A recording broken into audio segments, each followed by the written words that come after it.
Fala, minha gente, tudo certo? Eu sei, maneira de dizer, né? 3-1 pro Mirassol, em Mirassol, o Internacional de novo faz aquela gracinha e já volta a cair.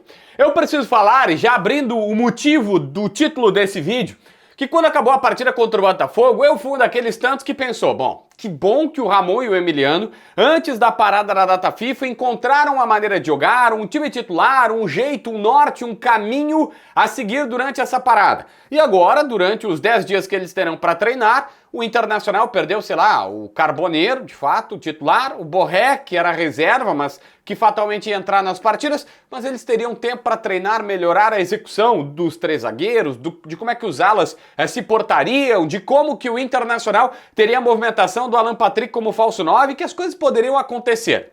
Só que pelo menos essa primeira amostragem, pós-parada, foi decepcionante. Não teve evolução do jeito de jogar. Não teve absolutamente nada, pelo contrário. Lembrou muito o jeito do Roger. Um time espaçado, que deixava o time adversário cabecear, um time que marcava a distância e aquele famoso a passos de formiga e sem vontade que a gente sempre está falando. Ou seja, eu preciso admitir, foi um erro meu, e eu imagino que de uma galera imaginar que, poxa, agora as coisas agora vão acontecer. E mais do que isso, se olhar para a tabela, talvez a gente meio que se apavore dizendo, puxa vida, 15ª colocação, tem o Santos abaixo e depois é o Fortaleza na zona. Entre o Inter e a zona tem só o Santos ali, o que obviamente é semi-desesperador. Como também é meio que desesperador a minha vida lá na KTO. Pois é, eu fui lá, coloquei vitória do Inter, odão do Alan Patrick, tinha colocado que o Inter vencia, achei que eram 2-1, fui no debate raiz. Sabe qual é a única coisa que me consola? A KTO tava nesta rodada do Brasileirão com uma situação de chance extra. A chance extra estava valendo nessa rodada do Brasileirão. 10 pilinhas. Tu fazia o seguinte, ó, a chance extra é assim. Tu vai lá e faz uma aposta tripla. 3 situações. Tu tem que ir lá na KTO, dizer que tu aceita participar quando tem chance extra. Depois coloca lá uma aposta de até R$10. Botei 10 lá. O Inter vence, sofre gols, mas ambos marcam, né? Mas a partida vai ter mais de 2,5 gols.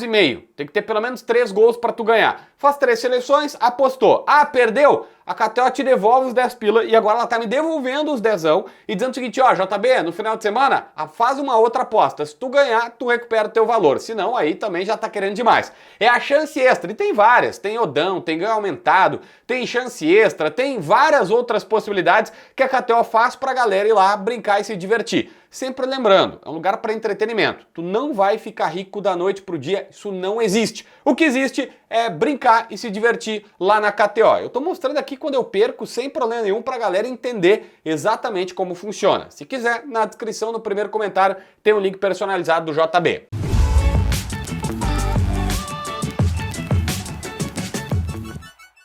Gente, olha só.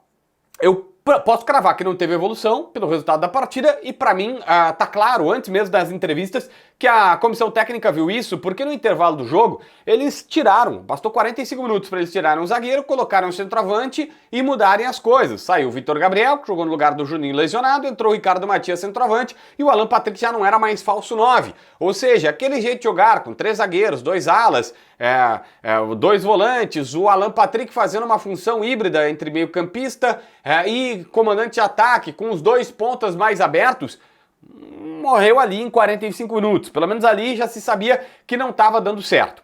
Desde o começo já se via uma primeira questão, e eu vou dar um crédito aqui pro Fernando Praz, ótimo comentarista do Premier, e lá pelas tantas ele disse, cara, tem uma grande diferença entre os times.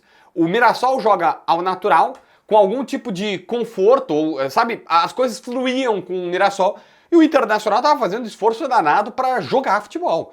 A bola mordia o pé, os caras não sabiam onde é que o outro estava, era todo mundo se esforçando. Até naquele momento não faltava algum tipo de dedicação, esforço do Inter, mas faltava era entendimento das coisas como um todo. O Internacional fazia, sabe aquele time que está fazendo força para executar os movimentos, para executar as coisas, e o outro era natural. O cara passava, o volante vinha, o atacante ia para um lado, o ponta para o outro, todo mundo sabia o que fazia, tu tocava lá porque tu sabia que o cara ia estar naquele lugar e tal. Então já se notava ali a diferença dos times.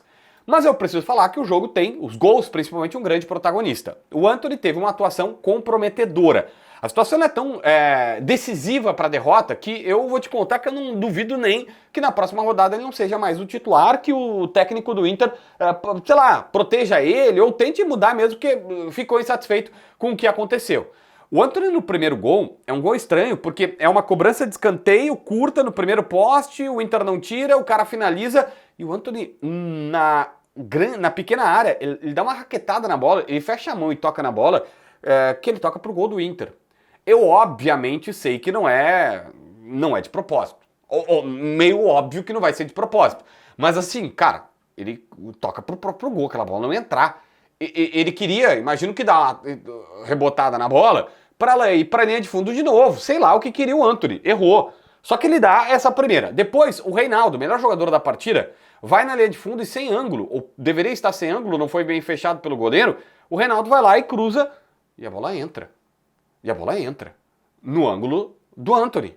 E pra fechar, se a gente quiser o terceiro gol, eu sei que tem uma liberdade absurda do Reinaldo de novo, tem uma liberdade do cara que vai pra linha de fundo. Deixa eu botar um boneco aqui que tá me incomodando esse cabelo aqui caindo.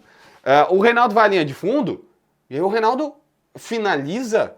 O Reinaldo vai na intermediária, faz o cruzamento, faz a virada de jogo, na verdade. O cara traz por dentro, o Reinaldo não é marcado, o cara que finaliza não é marcado. É uma marcação à distância, ali era o Aguirre, à distância, o cara bate no canto, mas assim, dava pro Antony ter feito ali, no mínimo, um pequeno milagrezinho e tudo mais.